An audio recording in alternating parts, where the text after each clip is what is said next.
proteínas plasmáticas. Son las proteínas que están presentes en el plasma sanguíneo. Entonces vamos a ver cómo está conformada la sangre, que tanto hablamos de la sangre. Está formada por plasma y por células o elementos figurados. Entonces, como vemos, el plasma es, algunos libros dicen 70 y pico, otros dicen 80 y pico, o sea, mucho agua, lo que tiene representado acá. Mucha agua, y el resto son todos los metabolitos que siempre nombramos. Entonces ellos se trasladan justamente en el plasma sanguíneo. ¿Y qué es el plasma? Fíjense que es prácticamente agua. Por eso es la recomendación siempre de tomar mucha agua. Entonces, en este plasma, ¿qué va a haber? Mucha agua y además proteínas plasmáticas. Fíjense que el 70% son proteínas plasmáticas. Y acá tienen algunos ejemplos. También tenemos metabolitos orgánicos, así muy en general, porque acá está todo. Metabolitos orgánicos de productos de desecho y todo lo que ustedes hacen análisis, por ejemplo, glucosa, de urea, ácido úrico, todo lo que quieran nombrar está en el plasma. Y el resto, como dice acá, es células o elementos figurados. Entonces, ese resto son los eritrocitos o glóbulos rojos, los leucocitos o glóbulos blancos y las plaquetas, que también lo tienen representado acá.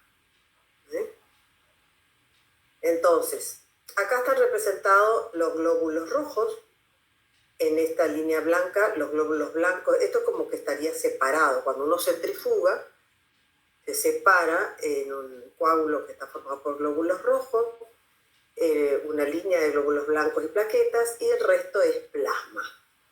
Y en el plasma entonces tenemos mayormente agua, 80 o más, y todo lo demás, iones, proteínas, metabolitos, desechos, gases, todo está en el plasma. Entonces, el tema de hoy que a nosotros nos interesa son las proteínas que se encuentran en el plasma, porque también tenemos las proteínas que están formando parte de los tejidos, que son proteínas tisulares, ¿no es cierto? Estas están en el plasma sanguíneo. Entonces, las proteínas plasmáticas se clasifican según la corrida electroforética en albúmina, globulinas, y dentro de estas tenemos las alfa-1 globulinas, alfa-2 globulinas, beta y gamma globulinas. Y fibrinógeno.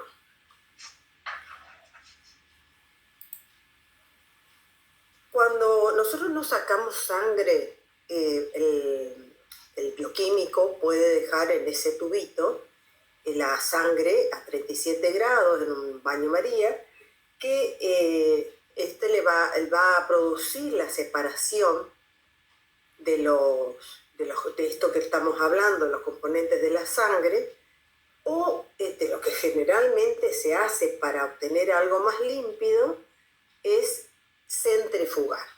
Se le deja igual un rato que se pare, pero después se centrifuga y entonces tenemos bien para ver un suero, se llama, que es algo más límpido, y fíjense la formación de un coágulo. El coágulo está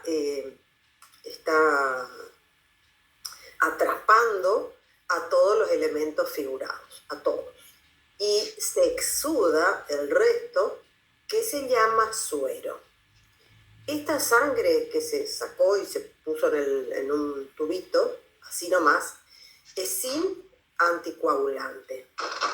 Quiere decir que se va a formar el coágulo.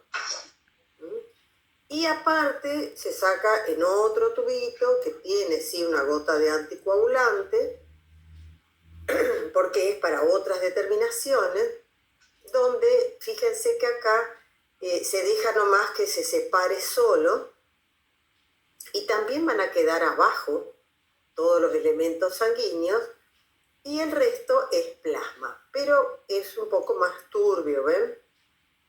Porque no hay una separación neta del coágulo. Entonces, tenemos dos formas, vamos a decir, de obtener o de poder, porque nosotros podemos hacer los análisis de glucosa, fluido, todo lo que le nombre, tanto del suero como del plasma, ¿entienden? Pero se hace del suero porque fíjense que está mucho más separado, es mucho más límpido y nos aseguramos que todo lo demás quede acá en el coágulo. Mientras que si se mueve, se junta todo de nuevo. Entonces, tenemos dos formas. Plasma es sangre entera con anticoagulante, que sería esta. Y la gran diferencia cuando es suero, que es que es cuando tenemos sangre sin anticoagulante, entonces se puede formar el coágulo y se exuda suero. Entonces, ¿cómo se forma ese coágulo? Porque justamente una de las proteínas plasmáticas, que es el fibrinógeno, es el encargado. Él lo que hace es se polimeriza, se transforma en fibrina y forma como una red que atrapa todos los elementos figurados que nombramos acá. Los elementos figurados que son glóbulos blancos, plaquetas y glóbulos rojos, como acá. Entonces, el fibrinógeno, que es una proteína plasmática, se transforma en fibrina y forma la red. Entonces, si nosotros acá en el suero queremos determinar las proteínas plasmáticas, fíjense que se clasifican en esto, ¿a ustedes les parece que va a haber fibrinógeno en el suero? Si ya no va a haber. No va a haber porque se transformó en fibrina y está formando una red que atrapa todos los elementos figurados. Sin embargo, si hacemos en el plasma, sí puede haber porque no está bien separado acá. Entonces acá sí podemos obtener fibrinógeno, o sea, están todas las clases de proteínas plasmáticas. Por eso esto es más límpido, digamos, para realizar las determinaciones. Esta clasificación de proteínas plasmáticas, en general, ¿dónde se sintetizan ellas? Como siempre, fíjense, el hígado es el órgano donde principalmente se sintetiza la albúmina, fibrinógeno y más del 80%, fíjense en nuestra clasificación, albúmina, fibrinógeno y más del 80% de estas globulinas se sintetizan en el hígado. ¿Cuáles son las plasmáticas del tejido linfoideo? Las gamma globulinas. El resto en el hígado. Hay alguien que tiene el micrófono abierto y no sé si hay criatura o qué sé yo, así que cierre por favor el micrófono. Chicas, gracias. Entonces, en general la vida media de las proteínas plasmáticas es de aproximadamente 10 días. ¿Y cuáles son sus funciones?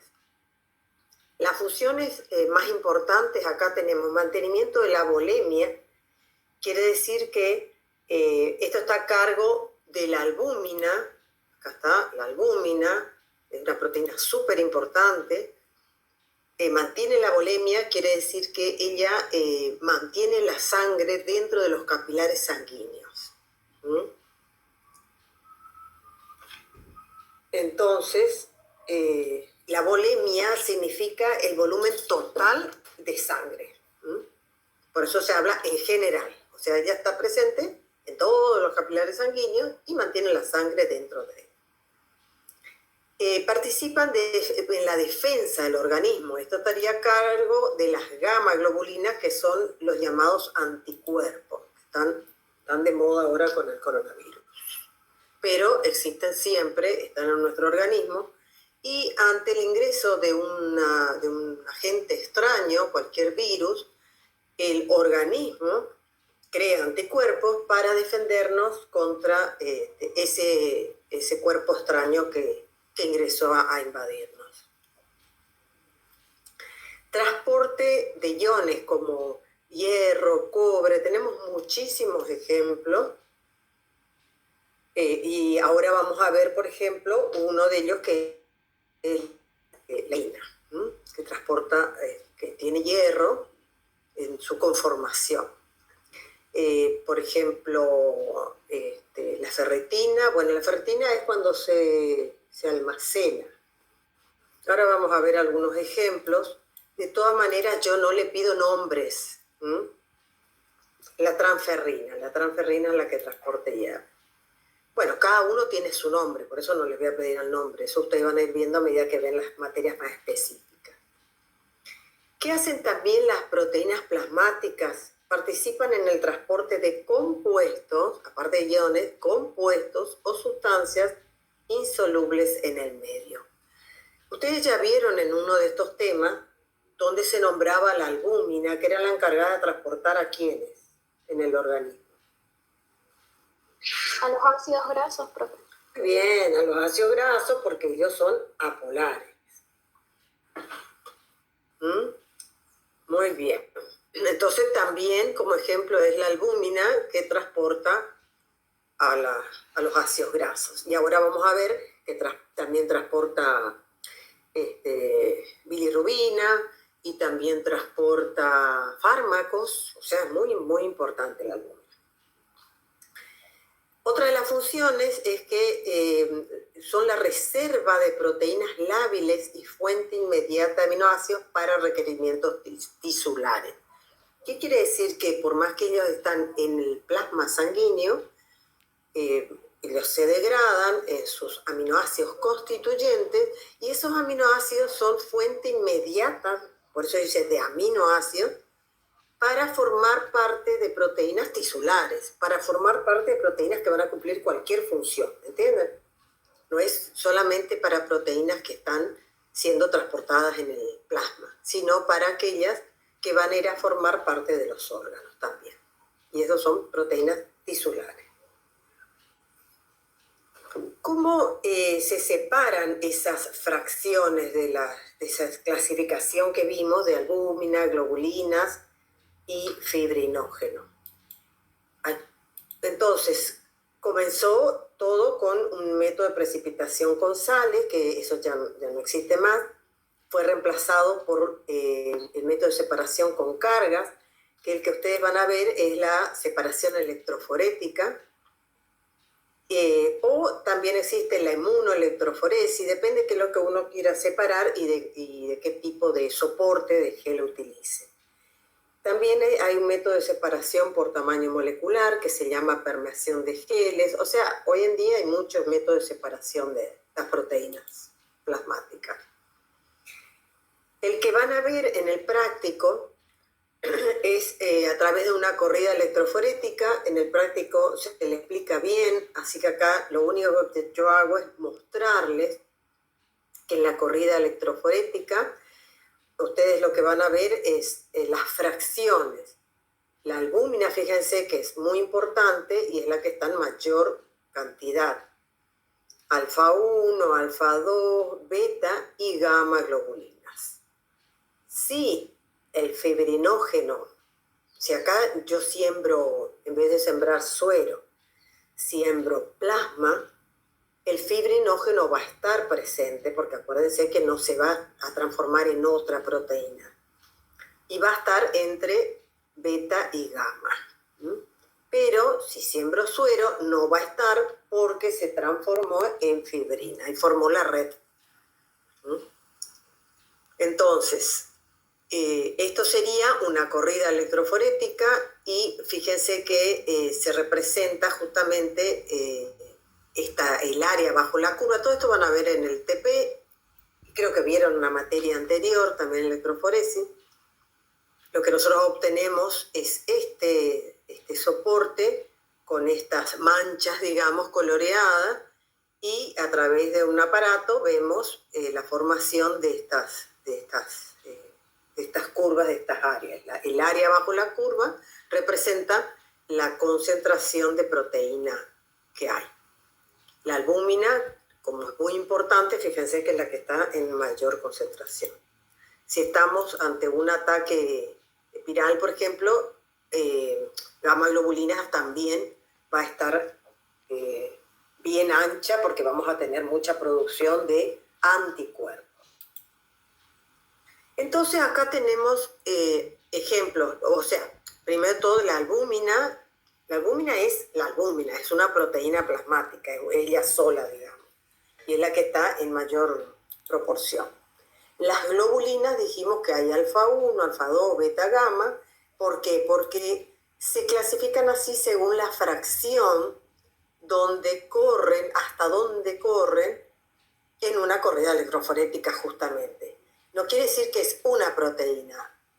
Las alfa 1 globulinas son muchas proteínas que cumplen diferentes funciones, pero por su tamaño, por su cantidad de cargas, van a quedar hasta alfa 1, hasta la fracción alfa 1, o en la corrida electroforética van a correr hasta alfa 2 o van a correr hasta beta. Entonces acá tienen como ejemplo alfa 1, fíjense que ¿quiénes están? Antitripsina, que inhibe tripsina y otra proteína. Lipoproteína, que habíamos nombrado las HDL, por ejemplo. Transcortina transporta, fíjense, hormonas. Protrombina, que es un factor de la coagulación. O sea, son proteínas que están en el plasma y que cumplen diferentes funciones, pero por su tamaño y cantidad de carga, corren hasta la fracción alfa 1. Entonces se denominan, en general, son alfa 1 globulinas. Y lo mismo para alfa 2, fíjense que se nombran diferentes proteínas, cumplen funciones súper diferentes, pero, y de estas hay 150 de cada una, pero corren hasta fracción alfa 2. Entonces son alfa 2 globulinas, beta globulinas. Y las gamma, como les dije, son los anticuerpos, son las inmunoglobulinas, que son las encargadas de la defensa del organismo. La IgA, IgG, IgM, IgD, IgR. Y el fibrinógeno, como acá está puesto, si la separación electroforética se realiza con plasma, va a estar presente. Pero si se realiza con suero, no, porque el fibrinógeno forma esa red, o sea, se transforma, se polimeriza y forma la red que engloba a todos los elementos celulares. Entonces, en suero, la palabra S, recuerden, como mnemotecnia, es sin fibrinógeno. S, suero sin fibrinógeno. Bueno, ¿alguna preguntita de esto? ¿Se entendió? Así, sencillo nomás, como para que tengan idea de qué se trata, qué son las proteínas plasmáticas, dónde están las funciones, qué funciones cumplen, ¿sí? Y que tengan bien en claro que son, se llaman alfa 1 globulina, alfa 2, porque son las fracciones hasta donde corren cada una de esas proteínas cuando se le aplica una corrida electroforética. ¿Seguimos?